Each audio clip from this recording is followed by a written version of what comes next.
Eh ben, c'est parti. Alors, aujourd'hui, je vais vous parler de tout ce qu'on ne vous a jamais dit sur la médecine. C'est un titre un peu putaclic, mais c'est le titre que j'ai choisi. Du coup, je suis Céline, je suis en 7e année de médecine, première année d'internat en médecine générale et je suis aussi, représentante des internes ou syndicat des internes de Besançon. Voilà, vous savez tout. Aujourd'hui, hop, qu'est-ce que nous allons voir? D'abord, je vais vous parler du cursus en médecine. Je ne vais pas m'étaler, sans s'étendre dessus. Vous aurez bien le de voir ce que c'est. Ensuite, on va parler un petit peu des débouchés, mais pareil, les débouchés, elles sont tellement nombreuses que je vais vous donner un exemple, des exemples pour que vous puissiez voir l'étendue de tout ce qu'on peut faire, mais je vais jamais pouvoir faire le tour.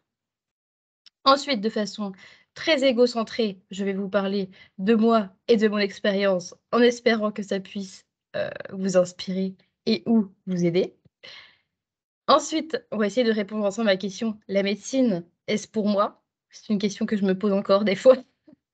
Donc on va essayer de démêler tout ça ensemble et enfin, s'il y a des questions, je répondrai à vos questions.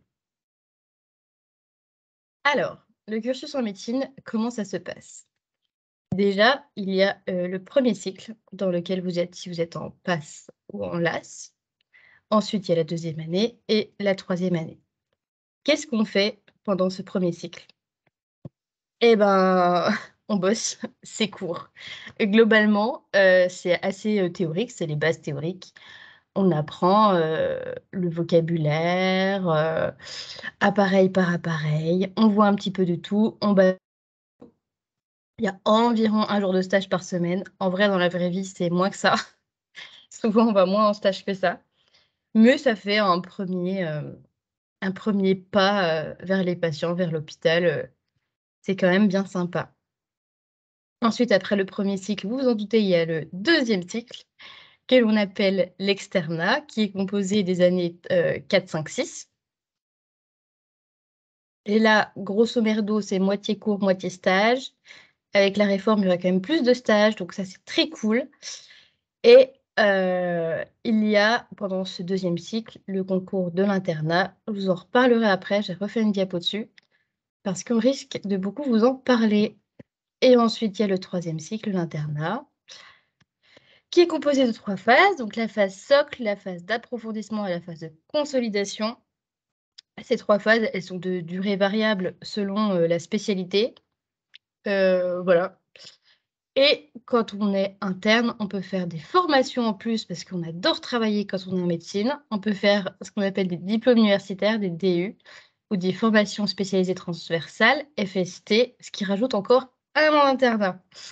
Décidément, on aime les études. Et donc, le concours de l'internat, comment ça se passe? Pardon. C'est un système, de matching. Vous faites des choix, vous demandez des trucs et on voit si on vous les donne ou pas. C'est plus simple pour moi où c'était juste un classement et du coup, comment ça se passe? Comment on ob hop, 60 de la note, ce sont les épreuves matérialisées nationales. Avec ça, ils ont pas réinventé l'eau chaude, hein, vraiment, c'est des QCM, des questions, vous connaissez, on connaît, ils sont tous. Voilà. Ça se passe, fin de 5e, début de 6e année, ça dépend comment vous voyez les choses, dans ces eaux-là. Ensuite, pour 30 de la note, il y a les ECOS, examens cliniques, objectifs et structurés. Ça, dans la théorie, c'est censé évaluer les connaissances, pratiques. C'est à la fin de la 6e année où vous avez déjà fait beaucoup de stages, donc normalement, vous maîtrisez ce qu'il y a à maîtriser et c'est sous forme d'oral avec, des faux patients. On vous demandera de faire différentes choses, des interrogatoires, poser des diagnostics, analyser, des imageries. Il y a aussi des choses un peu plus pratico-pratiques comme faire, des sutures. Voilà. Et enfin pour 10 le parcours, ça c'est une magnifique, nouveauté. En gros, ça sert à valoriser ce que vous faites en dehors de vos études de médecine. Heu, on peut mettre un peu tout et n'importe quoi dedans. Heu, les engagements associatifs, si vous parlez des langues étrangères, les stages à l'étranger, si vous travaillez à côté de vos études. Voilà, c'est, heu, c'est assez large et heu et ça donne des points et l'objectif, c'est d'avoir le max de points. Voilà. Et donc après, une fois qu'on a fait tout ça, quels sont les débouchés? Je vais vous montrer, les différentes spécialités, qu'on peut avoir après ce concours.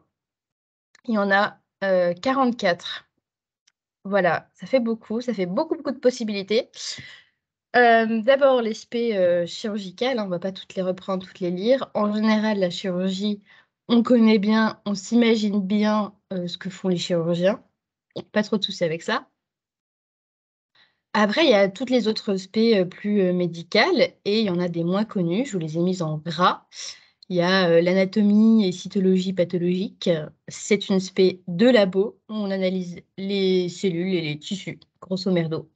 Genre, c'est le médecin qui regarde le tissu et qui dit: «Tiens, ah, ce que vous avez enlevé, c'est un cancer». Voilà. La génétique médicale, bon, ça, c'est dans le nom, vous doutez bien de ce que c'est, mais pareil, c'est pas spécialement très connu.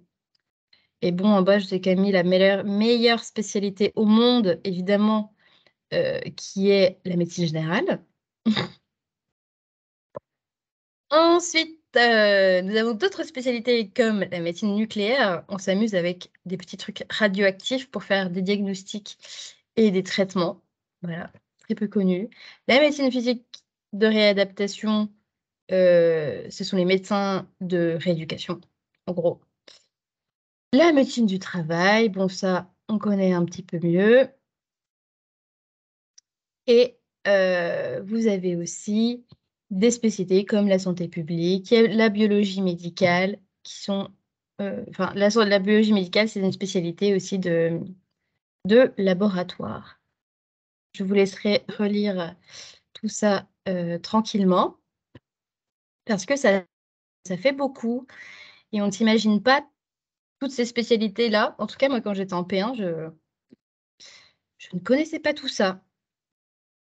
Voilà et ensuite, une fois qu'on a fait son internat, qu'on a choisi l'aspect, on a fait son internat, tout ça, qu'est-ce qu'on peut faire concrètement de sa vie comme métier? Vous allez me dire: «Céline, tu es un peu con, médecin». Oui, mais médecin où? On peut faire médecin en libéral, ça on s'imagine très bien ce que c'est. Quand vous allez voir médecin généraliste, il est en libéral, mais on peut être libéral dans à peu près, toutes les spé, quasiment. Évidemment, à l'hôpital, toutes les structures, hein, CHU, petits hôpitaux, tout ça. Dans d'autres structures publiques, les PMI, les crèches, pour travailler avec, les mères, les enfants. Dans des associations comme par exemple, le planning familial, que vous connaissez certainement. On peut travailler dans la presse et faire du journalisme médical, dans les assurances, être, expert, médical, dans les assurances. Dans l'industrie pharma, oui, il y a des médecins dans l'industrie pharma. Il n'y a pas que des pharmaciens. Dans le domaine de la recherche, bien évidemment, on peut enseigner, on peut faire, de l'humanitaire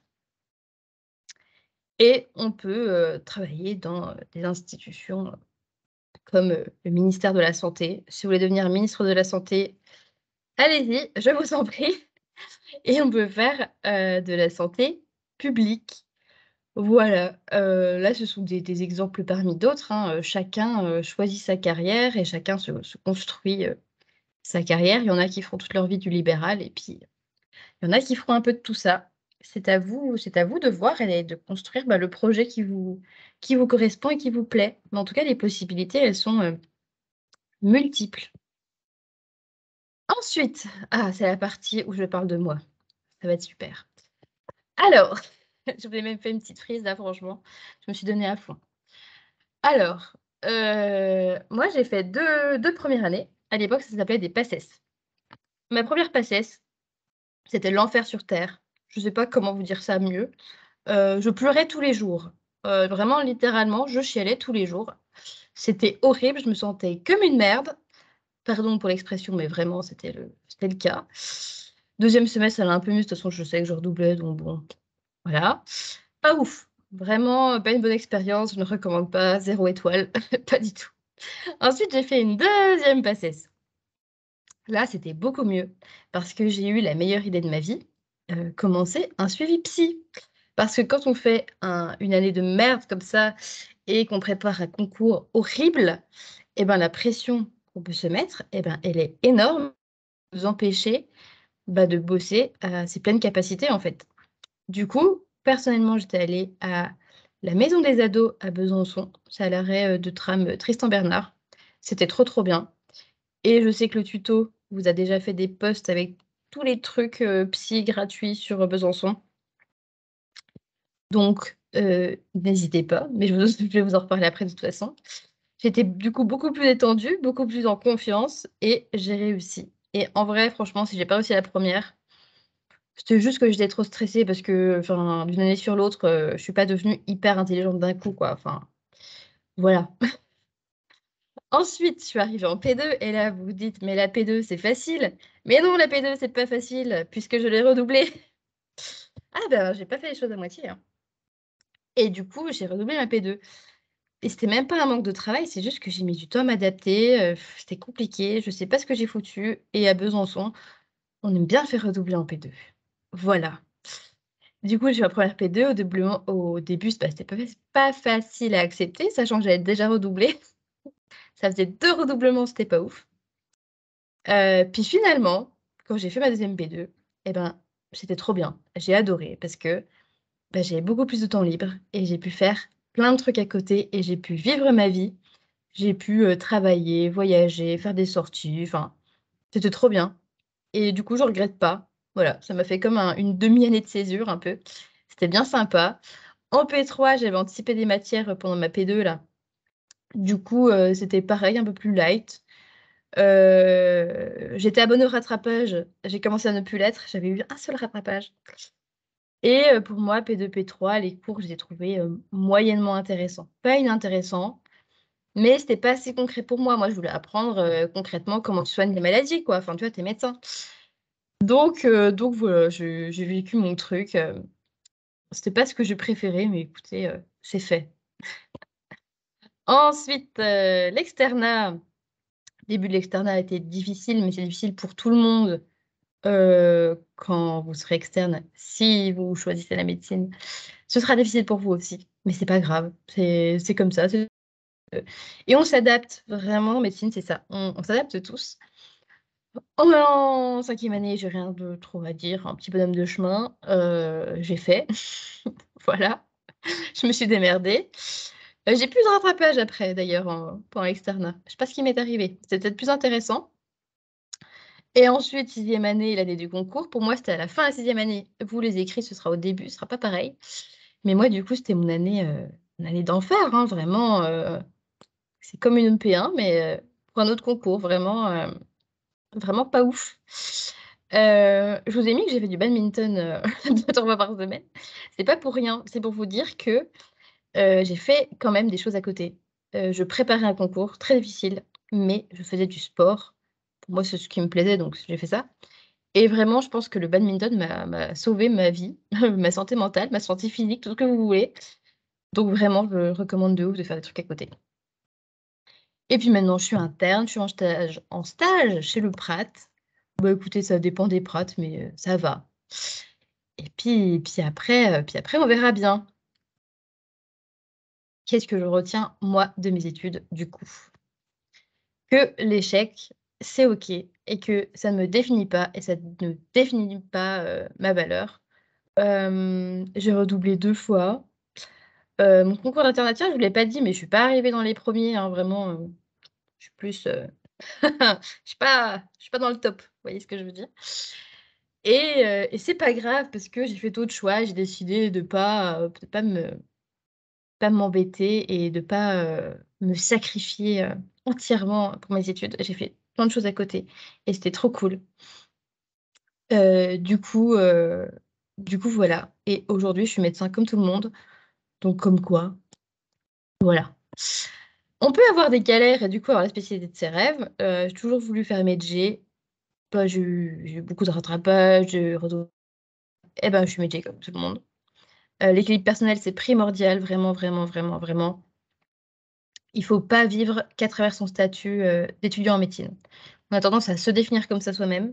Les autres ont tendance à vous définir, comme ça et il faut pas être que ça, il faut être aussi, vous, une personne à part entière et faire des choses à côté de vos études parce que sinon sur la longueur, ça ne tient pas. Ensuite, comme je vous ai dit, le suivi psy, franchement, ça a carrément contribué à ma réussite. Franchement, sans ça, je pense que j'aurais fini, stressée toute ma vie, hein, à cause des concours, donc vraiment, ça m'a aidée. On a peu de reconnaissance et peu d'argent. Hem, Aujourd'hui, je suis à bac+7. Je gagne 1 600 net. Voilà, ça fait un peu chier de gagner si peu en ayant fait autant d'études, mais bon, c'est comme ça. On n'est pas riche, on n'est pas riche quand on fait des études et j'ai oublié de vous le dire, mais pendant l'externat, on est payé, mais on est payé entre 150 et 300 € net par mois. Voilà, c'est un dédommagement plus qu'une paye et les patients m'ont fait tenir tout ce temps et il y a des rencontres quand même bien sympas. Il y a pas que du négatif et donc on va essayer de répondre à la fameuse question: «La médecine, est-ce pour moi ou pas du tout?» Il faut savoir que la première année de médecine passe oulas, heu, c'est difficile, c'est vraiment très difficile, mais c'est pas forcément le plus dur. Heu, Après, bah, il y a d'autres obstacles, les obstacles sont peut-être différents, quoique vu qu'on repasse un concours après, c'est peut-être, un peu similaire quand même, mais c'est pas forcément le plus difficile. C'est pas on passe la première année puis après, tranquillou quoi, pas du tout. Ensuite, la médecine, ce sont des sacrifices. Il y a des sacrifices, financiers, comme je vous l'ai dit, parce qu'on ne gagne pas vraiment sa vie avant la 7e année, ce qui est quand même très long et il y a un décalage avec les autres. Je vous ai mis que vous aurez 300 balles quand vos potes du lycée auront de vrais salaires, une baraque, un chien et un môme et j'exagère à peine. Enfin vraiment, c'est ça, hein. Là, si vous voulez, j'ai une amie qui vient d'avoir un enfant, mais moi, mais c'est tellement loin de mes préoccupations, mais parce que je suis en décalé, quoi. Enfin, je suis encore en études, enfin, c'est n'importe quoi et et voilà, c'est vraiment on vit en décalage avec, bah, les gens de son âge et c'est à prendre en compte franchement, c'est pas toujours facile. Ensuite évidemment le temps, les études elles sont extrêmement longues et extrêmement prenantes. On a tendance à se dire qu'à l'internat c'est bon, on est médecin, ça va, machin, on n'est plus vraiment en études, mais en vrai, l'internat aussi ça prend énormément de temps, on fait des heures de ouf. Donc quand on n'est pas en train de bosser ses cours, on est en train de bosser à l'hôpital, comme des chiens. Donc pareil, c'est à prendre en compte. C'est difficile psychologiquement, ça peut être super dur. On a un taux de suicide en médecine qui est quand même, heu, au-dessus de la moyenne nationale, c'est très, très, très élevé et c'est totalement OK de demander de l'aide, c'est absolument pas, honteux ou quoi que ce soit. Enfin vraiment, c'est de la santé mentale et vous êtes des futurs pros de santé donc vraiment, bah, prenez soin de vous, en fait. Surtout qu'il y a plein de structures, comme je vous ai dit, gratuites et tout. Enfin franchement, ce serait con de pas bénéficier de l'aide que vous méritez. Ensuite, c'est difficile de garder son intégrité et son humanité dans un système qui se casse la gueule. Je pense que vous n'êtes pas sans que en ce moment, le système de santé, c'est pas ça qu'est ça. Hem, Vraiment, il tient, grâce aux soignants qui sont, à bout de souffle. Donc je ne sais pas ce que ça donnera quand quand vous serez, interne, ou médecin, mais il risque d'avoir des changements et c'est compliqué de rester, ben, humain et bienveillant avec les gens quand tu as pas le temps et voilà et il faut le gérer, quoi et encore une fois, on a peu de reconnaissance, souvent on est traités un peu comme des merdes à l'hôpital, chez les prates pas trop, mais à l'hôpital. On a beaucoup de pression, du coup, parce qu'il y a beaucoup de travail et peu de gens et peu d'argent. Bon ça, je pense que là, vous l'avez compris, on ne gagne pas bien sa vie, vraiment, vraiment, vraiment médecin. Voilà, mais quand même, je ne veux pas vous déprimer, c'est un métier merveilleux, mais je pense que si vous êtes là, vous le savez déjà. Et je tenais à vous dire quand même que si c'est votre rêve, foncez, allez-y, allez, allez en P2, tout droit et ne laissez personne, même pas moi, vous décourager. Parce que tout ce que je vous ai dit là, bah, il fallait que ce soit dit, il fallait que je vous le dise, évidemment. Il faut quand même prévenir les gens parce que moi, j'ai pas été prévenue, je suis un peu tombée de haut quand même parce que j'idéalisais ces études, de façon vraiment exagérée.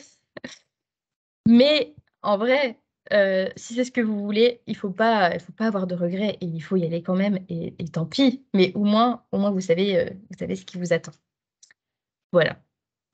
Ensuite, j'avais pas envie justement de vous décourager et je voulais terminer sur une note, un peu positive parce que tout ce que je vous ai dit là, bon, ça peut décourager.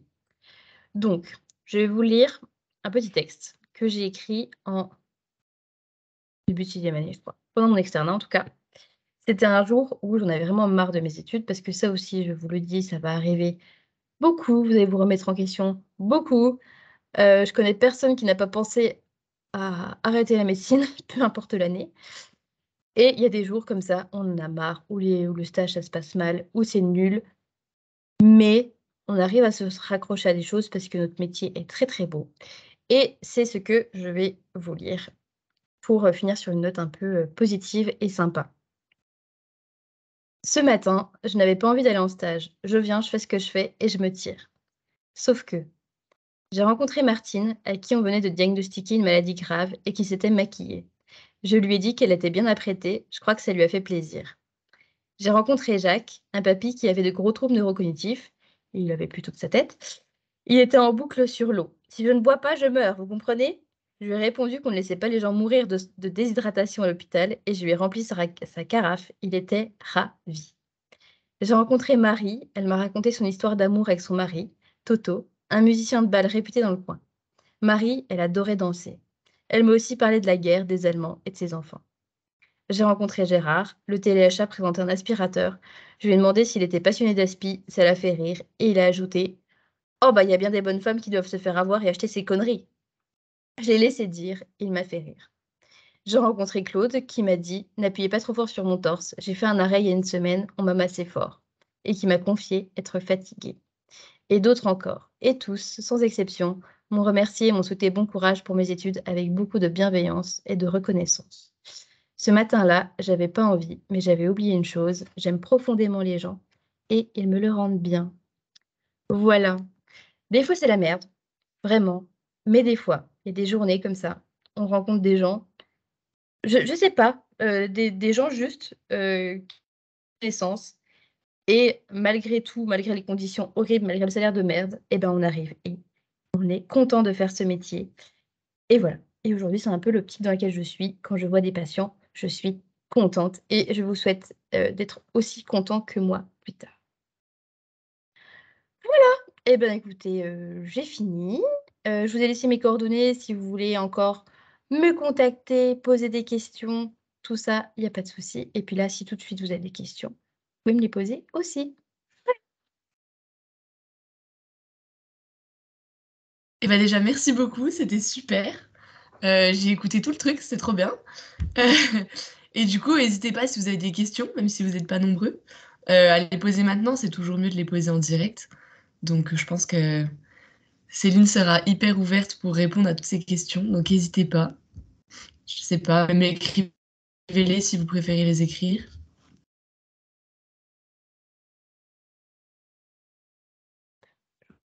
Au cas où.